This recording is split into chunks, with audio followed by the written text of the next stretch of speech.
Let's get right into it. Have you ever wondered if the sneaky geniuses behind history's greatest deceptions were just everyday folks with a twisted sense of humor, pulling off stunts that make modern pranksters look like amateurs? Today, we're diving into the shadowy world of forgotten professions, those bizarre jobs from the past that sound too wild to be true, yet shaped the tales we still whisper about. Meet the Trojan Horse builder, the crafty carpenter who turned a giant, wooden beast into a city-destroying con, blending sawdust with treachery in ancient Greece's most infamous scam?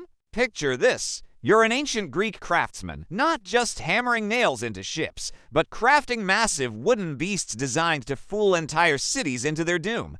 These guys weren't your average woodworkers chiseling furniture for posh. Athenians? Oh no, they were the unsung tricksters of warfare, blending artistry with outright deceit to create hulking effigies that hid armies in plain sight, like a deadly pinata waiting to burst open with swords instead of sweets. Imagine sweating under the Mediterranean sun, your calloused hands wielding adzes and chisels, primitive axes, and saws made from bronze or iron to assemble a colossal horse from cedar planks, big enough to stuff with 40 elite warriors, all while keeping the whole thing secret from prying Trojan eyes. Why did this job exist? In an era of endless sieges, like the legendary 10-year standoff at Troy around 1200 BC, brute force wasn't cutting it anymore.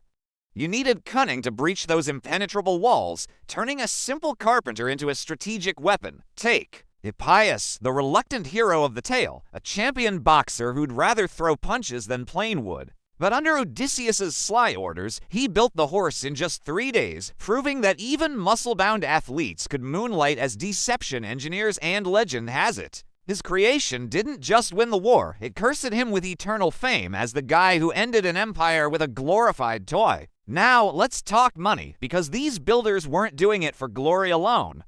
In ancient Greece, a skilled craftsman like our horse architect earned about 1 drachma per day, a silver coin roughly the weight of a modern quarter, enough back then to buy a hearty meal of bread, olives, and wine with change left over. But crunch the numbers for today, accounting for millennia of inflation, where 1 drachma's purchasing power swells to around 50 United States dollars in modern terms, and you're looking at a paltry $18,000 a year for risking your neck in wartime carpentry. Sarcastic much? That's less than a barista makes now, yet these lads gambled their lives on wooden whims that could collapse mid-build, all for wages that wouldn't cover your Netflix subscription. Talk about getting shortchanged by history. But here's the eerie twist that'll make you question everything. There's a persistent urban legend, whispered among archaeologists and myth hunters, that the real Trojan horse wasn't just a clever ruse, but a vessel for something darker, rumored to have been built over a hidden burial site, where the spirits of sacrificed workers, sealed inside during construction to bless the wood, haunted the Greeks who emerged, driving some mad with visions of Troy's vengeful ghosts long after the city burned.